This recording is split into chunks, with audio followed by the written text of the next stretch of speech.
मैं बता चुका हूँ, वही बेहतर तरीका है। तो मेरी रहनुमाई कर महकारा, मेरे नायब के लिए कौन मुनासिब रहेगा? यहाँ जो लोग हैं इन्हीं में से किसी का इंतखाब कर ले। ये काम अब तेरा है, मैं तुझे मजबूर नहीं करूंगा महकारा, तू जैसा पसंद करे। ताइवरस ने कहा, हाँ मैंने तुझे कहा था कि यहाँ से लेप्रुस तक तू अपने लिए रास्ता हमवार कर ले। इस सिलसिले में तेरी क्या राय है?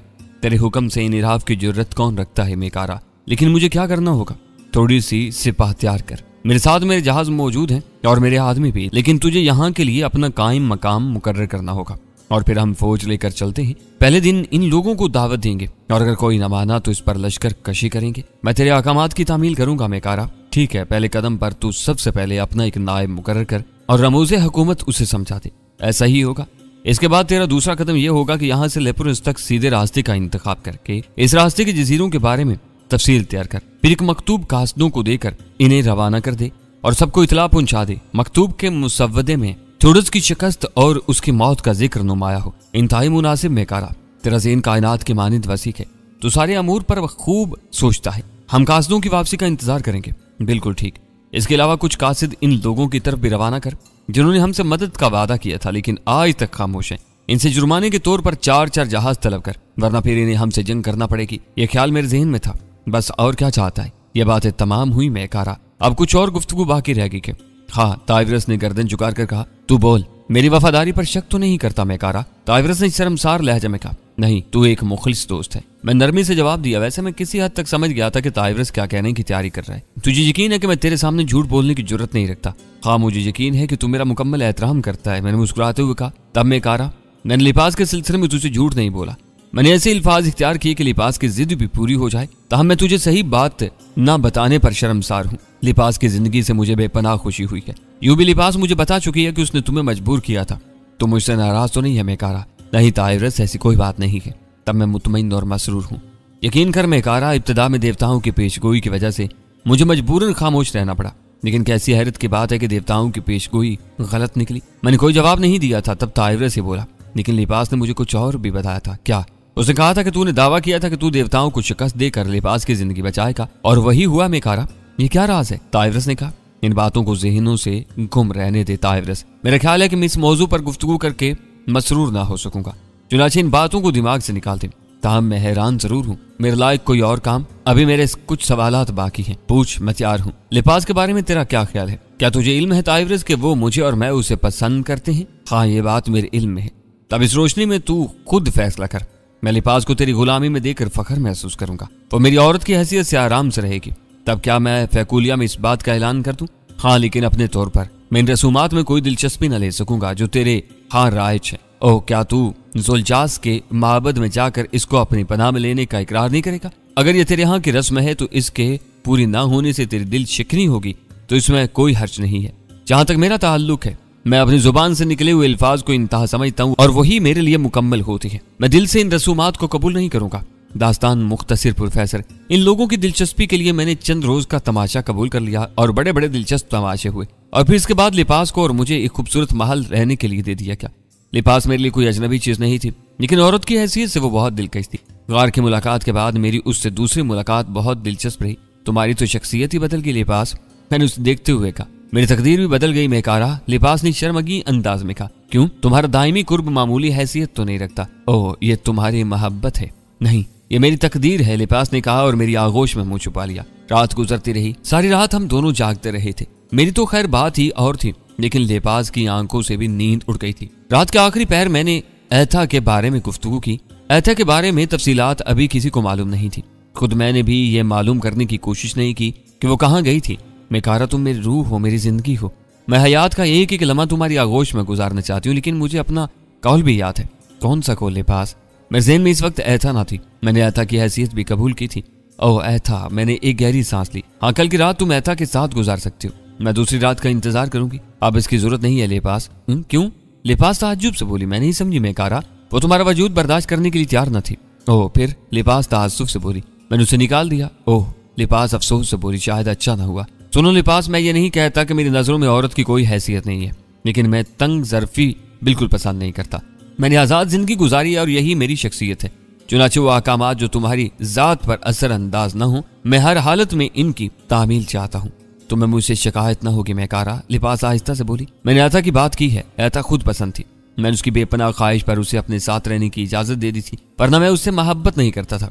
तुम मेरी मोहब्बत हो, लेकिन मैंने तुमसे भी यही कहा कि मैं उसे नहीं छोड़ सकता, लेकिन ऐसा तुम्हारे लिए तैयार न थी। ओह, मैं फिर भी इसके लिए मगमूम हूँ। नहीं, तुम इसका ख्याल ज़हन से निकाल दो। मैं ये भी मालूम करने की कोशिश नहीं करने लगा कि वो कहाँ है। जो हुक्म मेरे मैकारा।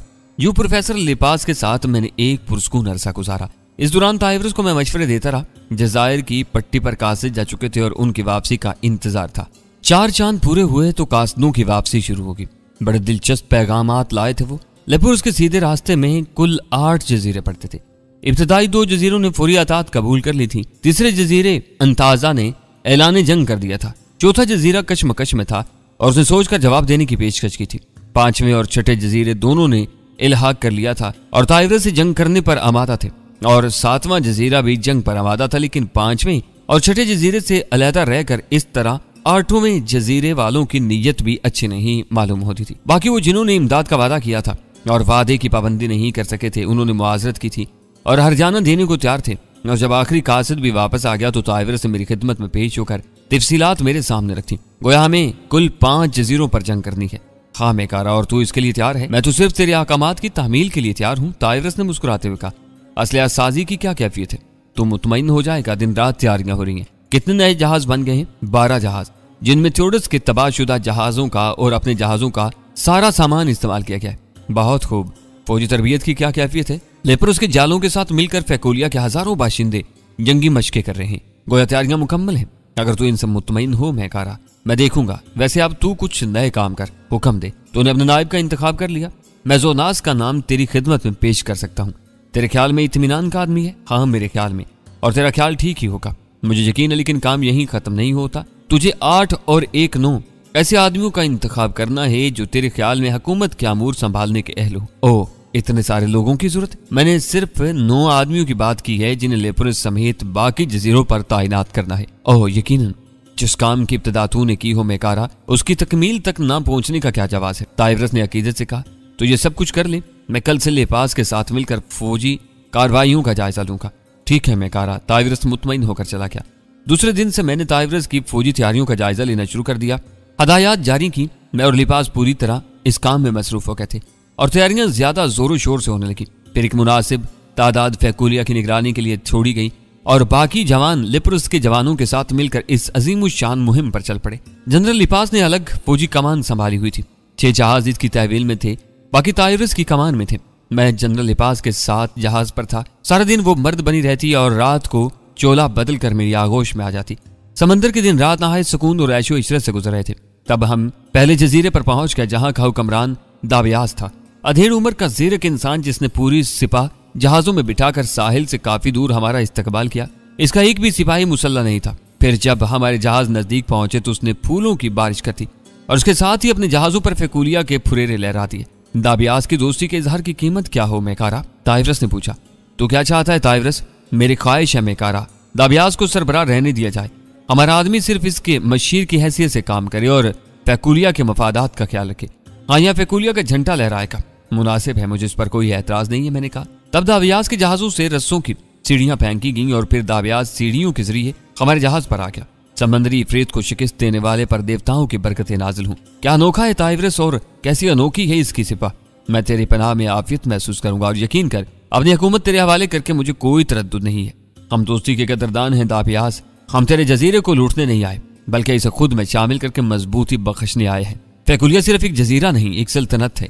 तुम में किसी पर तबाही आएगी तो तुम तनहा ना होगे। हाँ हाँ, हम तेरे जैसे निगहबान की जरूरत महसूस करते हैं और हम तुझसे ताउन करेंगे इस तरह जैसा तू पसंद करेगा। तब हमारी दोस्ती तुम्हारे लिए है, ताइवरस ने कहा। और हम दाबियास के जजीरे पर उतर गए। छोटे से जजीरे पर इतने लोगों का बोझ ज्यादा दिन तक मुनासिब नहीं था। हमने जल्द अज जल्द यहाँ से काम निपटाया और आगे बढ़ गए। दूसरा जजीरा सेलोस का था। ये जवान उम्र था और चेहरे से काफी चालाक मालूम होता था। कमजोर होने की वजह से उसने हमसे ताउन किया था, वरना शायद यह बात पसंद न करता। चुनांचे यहाँ ताइवरस ने जारहाना रवैया रखा। उसने सेलोस और उसके साथियों को हटाकर हनाक को यहाँ का निगरान मुकर्रर किया और अपने दूसरे कुछ साथी इससे ताउन के लिए छोड़ दिए।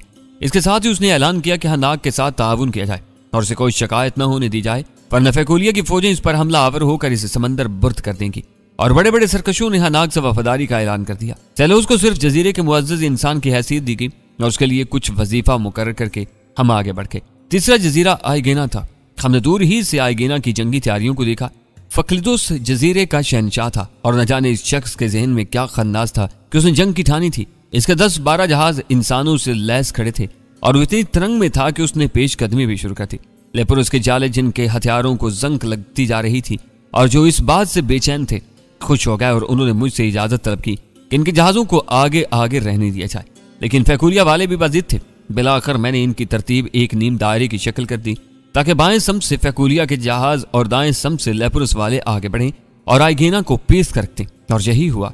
जो हम करीब पहुंचते गए, आइगेना के जालों के दिलों में खौफ व हिरास होता क्या।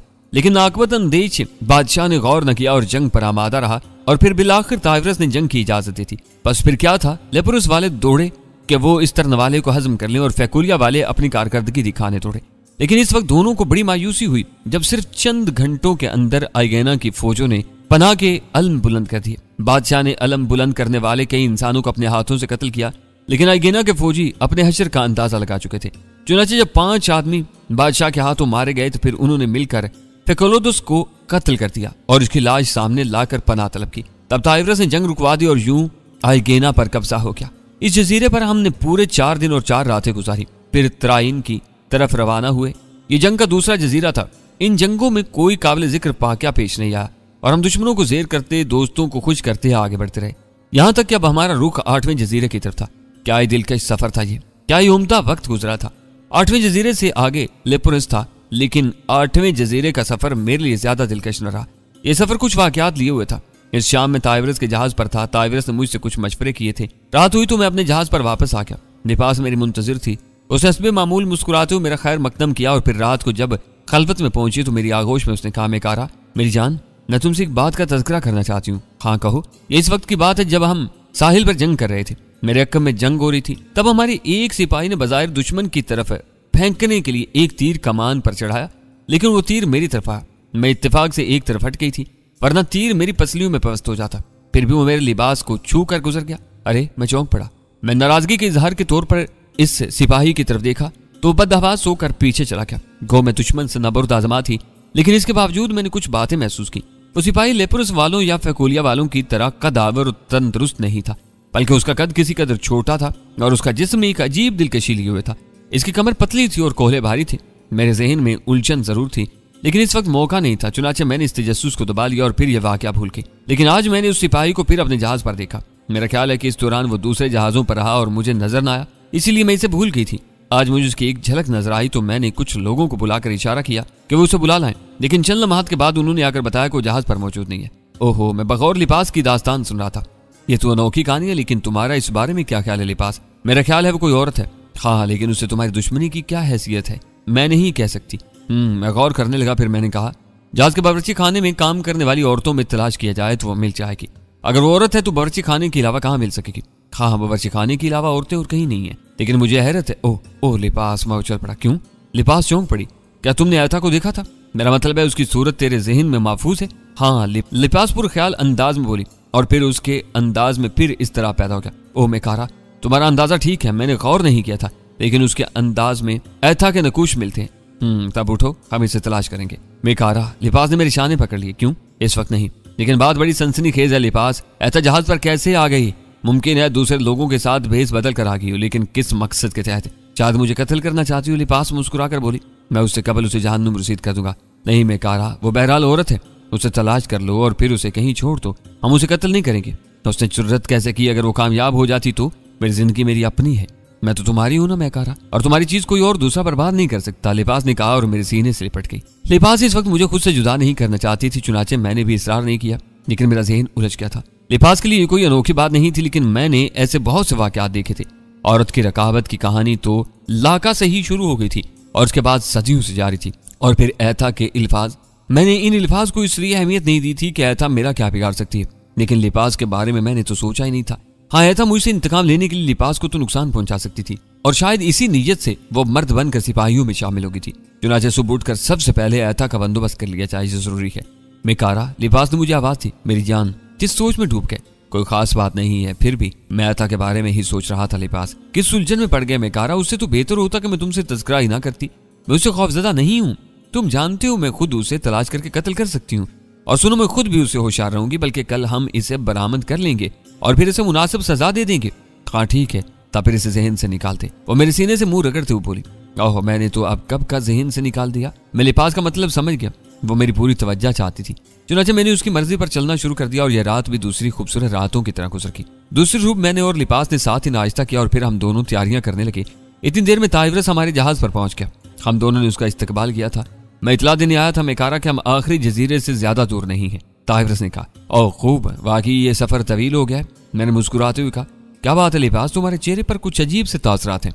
ताइवरस ने कहा और मैंने भी लिबास की तरफ देखा। वाकई लिबास का रंग उड़ा हुआ था। क्या बात है लिबास, क्या हुआ? मैंने चौंक कर पूछा। न जाने क्या हुआ मेकारा। लिबास ने सीने को दोनों हाथों से पकड़ते हुए कहा, क्या बात है, क्या हुआ? मैंने उसे थाम दिया, लेकिन लिबास को एक कुबकाई आई और खून के टुकड़े उसका मुंह से उबल पड़े। मेरे ज़हन पर सन्नाटा छा गया था। ताइवरस घबरा गया मेकारा। उसने चीख कर कहा, जहर जहर। मैं चौंक पड़ा और फिर मैंने जल्दी से नाश्ते के बर्तन देखे। कैवे के बर्तन की निचली तह में चमकदार जर्रात चकमगा रहे थे। हीरा मेरे मुंह से निकला। हीरा पीस कर कैवे में मिला दिया गया था। जाहिर है हर किस्म का जहर मेरे ऊपर कारआमद नहीं था, लेकिन लिबास की जिंदगी अब मुहाल थी। वो बुरी तरह निढाल हो गई थी। ये क्या हुआ मेकारा? मेरी बहन को क्या हुआ? ताइवरस ने डूबती हुई आवाज में कहा, लेकिन मेरे जबड़े भिंच गए। मैं लिबास को किसी तरह जिंदगी नहीं दे सकता था। इसे खून की कई उल्टियां हो चुकी थी और अब वो बिल्कुल सफेद पड़ गई थी। उसकी आंखें बंद होने लगी थी। लिबास, मैंने उसे पुकारा, लेकिन उसकी आवाज जवाब दे गए। वो दम तोड़ रही थी। लिबास, लिबास मेरी बहन, ताइवरस ने शिद्दत गम से कहा और फिर उसने लिबास को सीने से खींच लिया। लिबास ने दम तोड़ दिया था। मेकारा, लिबास मर गई, मेरी बहन मर गई। मैं साकत और जामत खड़ा था। मेरा अंदाजा दुरुस्त निकला था। बावर्ची खाने की औरतों में आता मौजूद थी। ये सब कुछ किसने किया, क्यों किया? बताओ मेकारा, मेरी बहन को हीरा किसने दिया? इसे लिटा दो, मैं सर्द आवाज में बोला। और ताइवरस मेरे हुक्म की तामील की, लेकिन इसका बदन शिद्दत गम से कांप रहा था। आओ ताइवरस, मैंने कहा और वो सर झुकाए मेरे साथ निकला। मेरी बहन के साथ ये सलूक क्यों किया गया मेकारा? आओ ताइवरस, मैंने कहा, और फिर ताइवरस को साथ लेकर सीधा बावर्ची खाने में पहुंच गया। बावर्ची खाने की सारी औरतों को मैंने देखा, लेकिन ऐथा इनमें मौजूद नहीं थी। तब मैंने उन औरतों से किसी अजनबी औरत के बारे में पूछा और ऐथा के बारे में इतला मिल गई। वह मौजूद थी, लेकिन इंतहाई पुरस्कार तौर पर। तब मैं बाहर निकल आया और उसके बाद मैंने जहाज के एक सिपाही को निकाल दिया, लेकिन ऐथा इनमें भी मौजूद न थी। ताइवरस गमज़दा शक्ल लिए मेरे साथ मौजूद था। उसकी समझ में नहीं आ रहा था कि मैं क्या तलाश कर रहा हूँ। और जब मैं सख्त परेशानी के आलम में ताइवरस के कंधे पर हाथ रखे खड़ा था, तो मेरी निगाह मस्तूल की तरफ उठ गई। मस्तूल पर एक सिपाही मौजूद था। ए तुम वहां क्या कर रहे हो? नीचे आओ, मैंने चीख कर कहा। तुम्हारी निगाहों से पोशीदा रहने के लिए इससे उम्दा जगह और कोई नहीं थी मेकारा। ऊपर से आवाज आई और ये आवाज ऐथा के अलावा और किसी की नहीं थी। मैं तेरे बदन के टुकड़े टुकड़े कर दूंगा कुत्तिया। नीचे उतरा, मैं घुराया। तुमने देखा मेकारा, मैंने गलत तो नहीं कहा था। औरत कमजोर नहीं होती। मैंने तुम्हारे दिल को भी वही दाग दिया है जो मेरे दिल पर लगा था। ऐथा ने कहा। ऐथा नीचे उतरा, वरना मैं आ रहा हूँ। तुम तकलीफ ना करो, मेरी जान, मैं आ रही हूँ, लेकिन मेरी जिंदगी में तुम्हारे अलावा और कोई नहीं रहा। मैं जानती हूँ कि अब तुम कभी मुझे ना मिलोगे, इसलिए मैं आ रही हूँ, लेकिन खुश हूँ कि अब लिबास को भी तुम्हारी आगोश नहीं मिलेगी। ऐथा ने कहा और दूसरे लम्हे उसने बुलंद तरीन मस्तूल से नीचे छलांग लगा दी। तमाम लोगों के मुंह से खौफ की आवाजें निकल गई थी। मैंने ऐथा के बदन को लपकने की कोशिश नहीं की और वो जोरदार धमाके के साथ फर्श से टकराई। उसकी हड्डियां चूर चूर हो गई और उसका पूरा बदन खून में डूब गया। दो एक बार उसके बदन में हरकत हुई और फिर वो सर्द हो गई। ताइवरस खून के आंसू रो रहा था। मैं भी बेबस था, उसके लिए कुछ नहीं कर सकता था। ऐथा की खून आलूद लाश से मुझे कोई हमदर्दी नहीं थी। मुझे तो सिर्फ ये अफसोस था कि मैं लिबास का इंतकाम न ले सका था। मेकारा, मैं तनहा रह गया। मेरी बहन अब कभी वापस नहीं आ सकेगी। लिबास ने खुद को जाहिर करके गलती की। देवताओं की बातें झूठी कब होती हैं? मेकारा, लिबास को तेरी वजह से मौत नसीब हुई है, सिर्फ तेरी वजह से। ताइवरस शिद्दत से जज्बात में दीवाना हो गया था, लेकिन उसकी बात मुझे नागवार गुजरी थी। हाँ ताइवरस, तेरा ख्याल ठीक है। शायद देवताओं ने पहले ही उसके बारे में पेशगोई कर दी थी, लेकिन उसने तवज्जो नहीं दी। तेरी मोहब्बत में दीवानी होकर उसने अपनी जान दे दी। मैंने गहरी सांस लेकर कहा। इससे तेरी बातों पर जरूरत से ज्यादा एतमाद हो गया था। मैंने उसे सरजश की तो उसने बड़े यकीन से कहा कि तू उसे नहीं मरने देगा, लेकिन आज तेरी वजह से उसे मरना पड़ा। बता, मैं उसे कहां से पाऊं? बोल, मैं उसका इंतकाम किससे लूं? मुझसे ले सकता है ताइवरस, तेरे ख्याल में इसका कातिल मैं ही हूं? मैंने सर्द लहजे में कहा और ताइवरस पहली बार चौंक पड़ा। उसे एहसास होगा मुझसे किस अंदाज में बातचीत कर रहा है। नहीं मेकारा, मेरा ये मतलब नहीं है, मगर तू खुद सोच, मैं अपनी बहन की मौत का गम किस तरह बर्दाश्त करूं? इसकी मौत मेरे लिए नाकाबिले बर्दाश्त है, लेकिन अब मैं ताइवरस की बातों पर तवज्जो नहीं दे रहा था। मेरे ज़हन में एक बेसहारी सी पैदा हो गई थी। इस शख्स के लिए मैंने क्या कुछ नहीं किया था, कितना वक्त सर्व किया, कितनी कोशिश की, और फिर उसने देखा कि लिबास एक औरत की रकाबत का शिकार हुई। मेरा इसके कत्ल में कोई दखल नहीं है, लेकिन उसने सब कुछ भूलकर लिबास की मौत की जिम्मेदारी मेरे ऊपर डाल दी थी। ऐथा ने जो कुछ किया था, मैं उससे ही बेजार था। और अब लिपास और एथा की मौत से मैं बहुत बददिल हो गया था। चुनाचे ताइवरस की बात मुझे सख्त बुरी लगी। ताइवरस रोता रहा। मैं वहां से आगे बढ़ गया। अब मुझे इस जहाज, फेकुलिया और लेपुरो से कोई दिलचस्पी नहीं थी। चुनाचे मैं जहाज के उस हिस्से में पहुंच गया जहां इमदादी किश्तियां बंधी हुई थी। मैंने उनमें से एक किश्ती खोली और उसे समंदर में उतारने लगा। इस वक्त ज्यादातर लोग लिपास की मौत के सिलसिले में मसरूफ थे, इसलिए किसी ने मेरी कार्रवाई को नहीं देखा और मैंने किश्ती समंदर में उतार ली। फिर मैंने खुद भी समंदर में छलांग लगा दी और चंद साथ के बाद मेरी किश्ती जहाजों से दूर होती जा रही थी। लेकिन न जाने किस तरह जहाजों पर मुझे देख लिया क्या और एक हंगामा मच गया।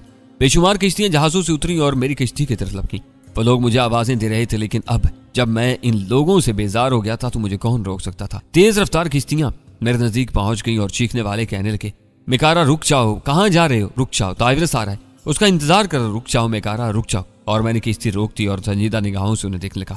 कहाँ जा रहे हो मेकारा? मैं सारी जिंदगी के लिए तुम लोगों का पाबंद नहीं हूँ, अब बस जा रहा हूँ नए जहाजों की तलाश में, नए लोगों के साथ जिंदगी बसर करने। हमसे क्या खता हुई है मेकारा? कोई खता नहीं, बस मेरे ख्याल में मेरा मिशन खत्म हो चुका है, अब दूसरे जहाजों को मेरी जरूरत है। मैंने जवाब दिया। तब ताइवरस की किश्ती मेरी किश्ती के नजदीक पहुंच गई। मेकारा, ताइवरस ने मुझे पुकारा। क्या बात है ताइवरस, तो मेरी सख्त बयानी बर्दाश्त नहीं कर सका मेकारा और तूने मुझे छोड़ने का फैसला कर लिया? हाँ ताइवरस, यही बात है, तो मेरे गम से वाकिफ है मेकारा। शिद्दत गम ने मेरे हवास मुअत्तल कर दिए। ठीक है, फिर क्या कहना चाहता है? मैंने पूछा।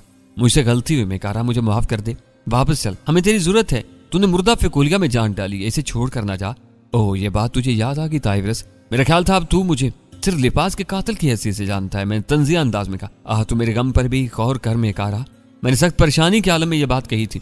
ताइवरस ने कहा, खूब, अगर फेकोलिया को शिकस्त हो जाती तो इसका जिम्मेदार भी तू मुझे ही करार दे सकता था ताइवरस। नहीं ताइवरस, परेशानी के आलम में तू इल्जामात पर उतर सकता है तो मेरे लिए नकाबले एतबार है। चुनाचे मैं तेरे साथ नहीं रह सकता, मैं तुझे नहीं जाने दूंगा मेकारा, अफसोस, मैं फैसला कर चुका हूँ। चुनाचे अब मैं जा रहा हूँ ताइवरस, अचानक मेरी तुझसे और फेकुलिया से दिलचस्पी खत्म हो गई, इसलिए अब मेरा यहाँ रहना फजूल है। तो याद रख मेकारा, तेरे जाने के बाद मैं हुकूमत छोड़ दूंगा, फेकुलिया को बर्बाद हो जाने दूंगा। मैं अब यह हुकूमत नहीं चला सकता, मुझे अब इन बातों से कोई दिलचस्पी नहीं है। मैंने झुंझलाए हुए अंदाज में किश्ती को आगे बढ़ा दिया और ताइवरस मेरी शक्ल देखता रह गया। मैंने पीछे मुड़कर भी नहीं देखा था।